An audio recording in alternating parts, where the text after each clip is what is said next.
We are now on the third day of our Simbang Gabi and 6 more days to go. And today's gospel present to us Saint Joseph as a model of quiet but courageous faith, teaching us that trusting God often means surrendering our needs for full understanding.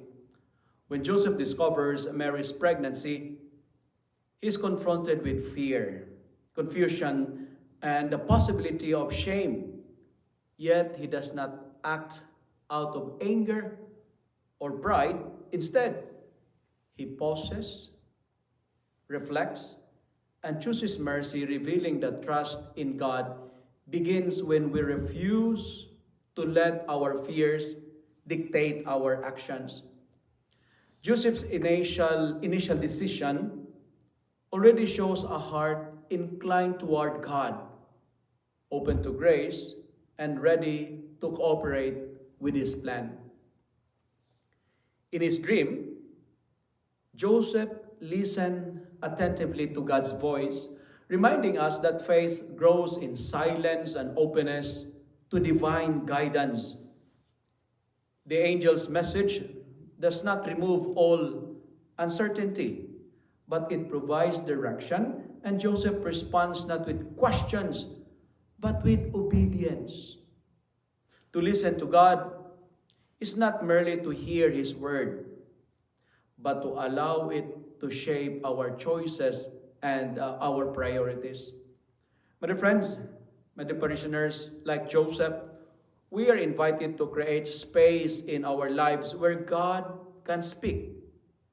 He can speak through our prayer, through our reflection and trust, so that His will may become clearer amid our struggles and confusions in life.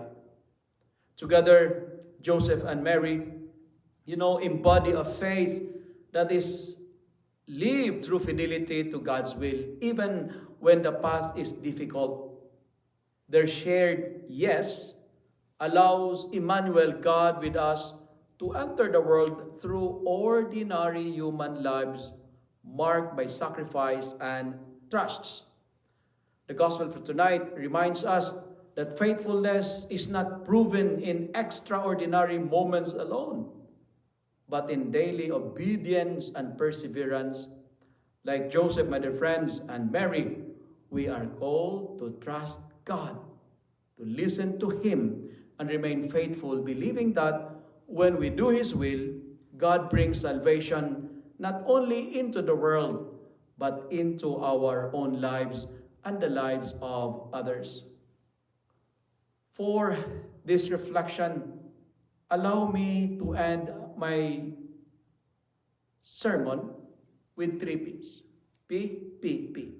First, pause.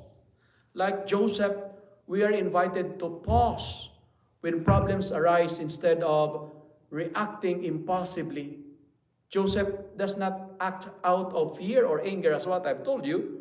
He reflects and creates space for God to work.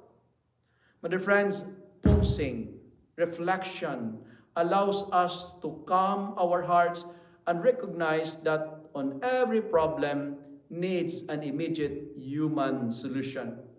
The second P, we are invited to pray. In his silence and openness, Joseph listens to God's voice.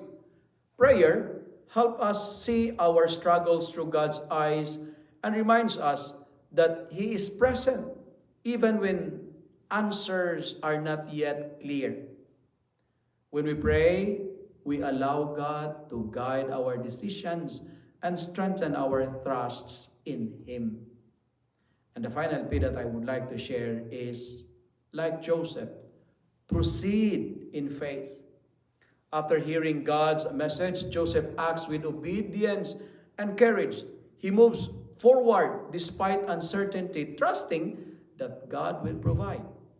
This teaches us that dealing with life's problems means walking forward in faith, confident that God is with us and is guiding every steps of our life.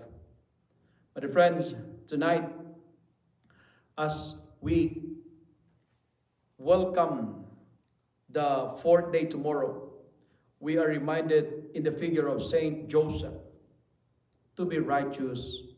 And how to be righteous?